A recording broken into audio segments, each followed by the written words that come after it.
নমস্কার, আমি ছবি বলছি।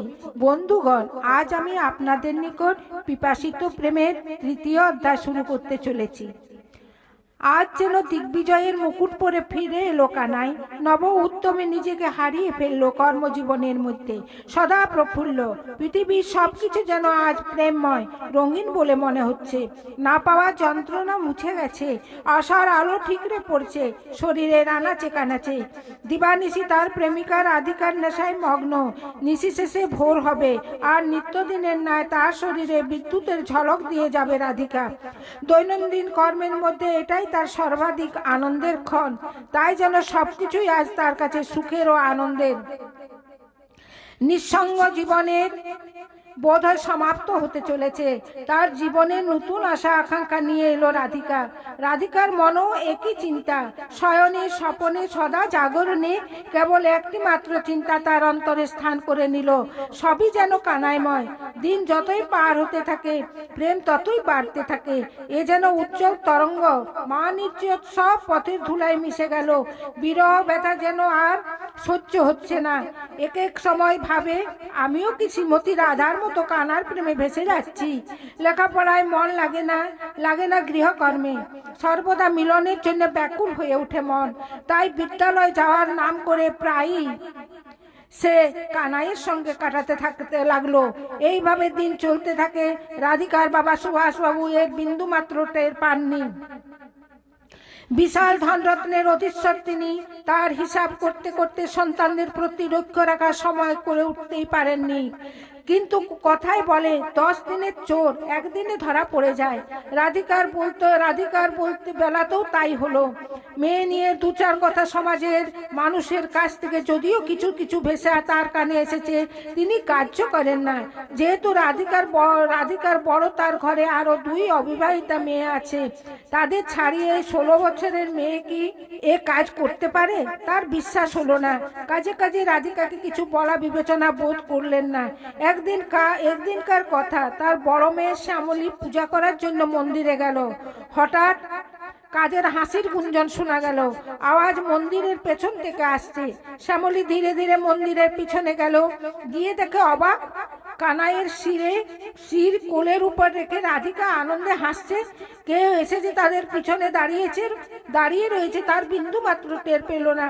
কারণ তারা তখন এই জগৎ থেকে বহু দূরে প্রেম জগতে হারিয়ে গেছে, সাধারণ মানুষের থেকে অনেক দূরে। হঠাৎ দিদির কর্কশ বচনে তাদের স্বপ্ন ভেঙে গেল। রাধিকা, এ কি হচ্ছে? লোকের মুখে যা শুনেছি তা সত্য? কে এই যুবক? কি সম্বন্ধ এর সঙ্গে? রাধিকা তো ভয়ে অধীর হয়ে উঠল। কানাই তৎক্ষণাৎ উঠে দাঁড়িয়ে গেছে। কারো মুখে কোনো কথা নেই। দিদি আবার বলল, দিক তোর জীবনে যে বংশের মুখে কলঙ্ক লেপতে চাস? এতটুকু মেয়ে, এত সাহস হলো কোত্থেকে? রোজ রোজ বিদ্যালয়ে যার নাম করে এই করছিস? বাবা জানতে পারলে আস্ত কেটে দেবে। সে ভয় তোর নেই? রাধিকা ভয়ে কেঁদে উঠল। দিদির পা দুখানি ধরেই বলল, আমায় ক্ষমা করো দিদি, এ ভুল আর হবে না। বাবাকে বলো না। সত্যি সত্যি তুই প্রতিজ্ঞা করছিস? তারপর কানাইকে দেখে বলল, এই কারো বিভক্ত ছেলেটা তোকে কি করে ভালো লাগলো? আর তোমাকেও বলে দিচ্ছি যুবক, ভবিষ্যতে আবার রাধিকার সঙ্গে দেখলে তোমার জীবন যাবে। তুমি জানো না কার সঙ্গে প্রেম লীলা শুরু করেছো। তোমাতে আর রাধিকাতে আকাশ পাতাল প্রভেদ। বামন হয়ে আকাশের চাঁদ ধরার চেষ্টা করছো। জীবনে এই তো শুরু। এমন জীবন অকালে হারাবার স্বাদ কেন? জানো তো, পিপিলিকার পাখা মরবার জন্যই উঠে। অতএব বাঁচার স্বাদ থাকলে রাধিকার রাস্তা থেকে সরে যাও। কানাই তো অকস্মাৎ আঘাতে মুচড়ে গেল। রাধিকার প্রতি একবার করুণ দৃষ্টিতে চেয়ে আস্তে আস্তে চলে গেল। জানি না তার এই দৃষ্টির মধ্যে কি ভাষা ছিল। দিদির ভৎসনায় রাধিকাও বাড়ি ফিরে এলো। কিছুদিন ঘরের মধ্যেই বদ্ধ থাকলো রাধিকা। দিদি অবশ্য তার কথা রেখেছিল বাড়ির সকলের কাছে। তাই তার ব্যভিচারের কথা গোপন রয়ে গেল, কিন্তু বদ্ধ খাঁচায় তার মন ছটফট করতে লাগলো।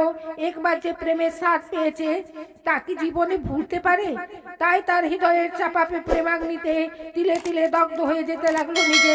বাইরে যাওয়ার উপায় নেই, দিদি যেন তার গতিবিধি সর্বদা নজরে নজরে রাখছে।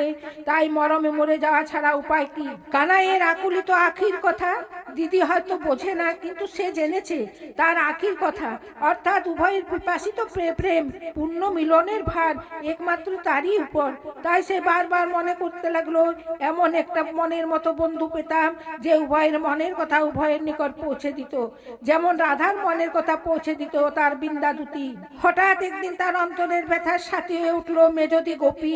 একদিন রাধিকাকে ডেকে বলল, কিরে, তোর উপর বর্দির এত কড়া নজর কেন দেখছি?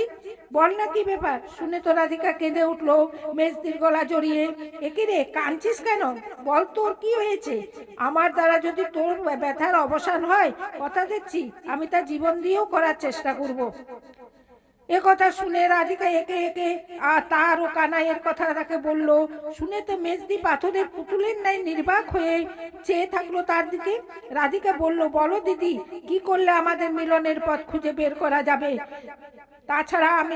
তাকে ছাড়া আমি যে বাঁচবো না। যদি আমার কাহিনী আপনাদের ভালো লেগে থাকে, ভিডিওকে লাইক করবেন, শেয়ার করবেন, আর ছবির প্রতিভা চ্যানেলকে সাবস্ক্রাইব করে পাশের বেল আইকনটা প্রেস করে দিবেন, যাতে সর্বপ্রথম আমার দেওয়া কাহিনী, এর আগের কাহিনী আপনাদের নিকট পৌঁছে যায়। আর কমেন্ট বক্সে অতি অবশ্যই করে জানাবেন যে কাহিনীটা আপনাদের কাছে কেমন লাগলো। ধন্যবাদ।